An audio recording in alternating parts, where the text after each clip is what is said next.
आम्ही आयुष्यभर पंढरपूरच्या वाऱ्या केल्या. मी माझा एक अनुभव सांगतोय आपल्या सर्वांना. आषाढी एकादशीच्या दिवशी पहाटे पहाटे येऊन पांडुरंगाची पूजा करणारे मुख्यमंत्री आम्ही पुष्कळ पाहिले हो. पण आषाढी एकादशीच्या दिवशी 4 दिवस अगोदर पंढरपुरामध्ये येऊन वारकऱ्यांची सेवा करणारा हा माझ्या आयुष्यातला पहिला मुख्यमंत्री आहे. तुम्हाला मी परत एकदा सांगतो, मी मलंगडाचं जे कार्य आहे त्याच्यामध्ये गेली अनेक वर्षापासून सक्रिय आहे.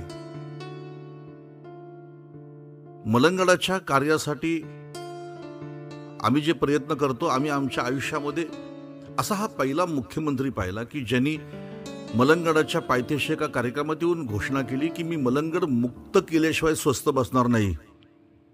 याच्यापेक्षा आणखी काय. अहो, त्या दिवशीची घटना आहे. मी बघितलं की रस्त्यामध्ये एका वाहनाचा अपघात झाला. गाडी थांबवून आपली स्वतःची गाडी देऊन त्या माणसाला दवाखान्यामध्ये पोचवणारा हा पहिला मुख्यमंत्री आम्ही पाहिलेला आहे. म्हणून जास्त काही बोलत नाही.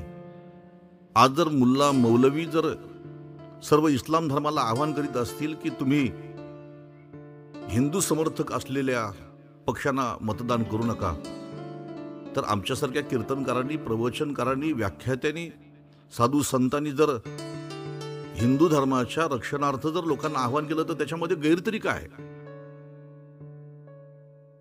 500 वर्षानंतर या देशामध्ये प्रभू श्री रामचंद्र परत आले याचा आनंद व्हायच्या ऐवजी ज्यांना सुतक पडलेलं आहे, आम्ही त्यांचा विचार कशाला करायचा.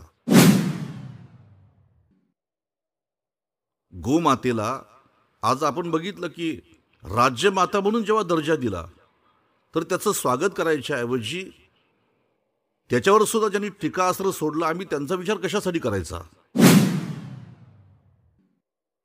मराठी भाषेला अभिजात दर्जा मिळाल्यानंतर सुद्धा त्याचं स्वागत करायच्या ऐवजी, त्याचं कौतुक करायच्या ऐवजी जर चुकीचा विचार आपल्या भाषणातून मांडत असतील, आम्ही त्यांचा विचार कशासाठी करायचा. आणि म्हणून आम्ही काय केलंय हे लोकांसमोर सांगण्यापेक्षा जे केवळ फक्त आपल्या भाषणांमध्ये टीका करतात, आम्ही त्यांचा विचार कधीच करणार नाही.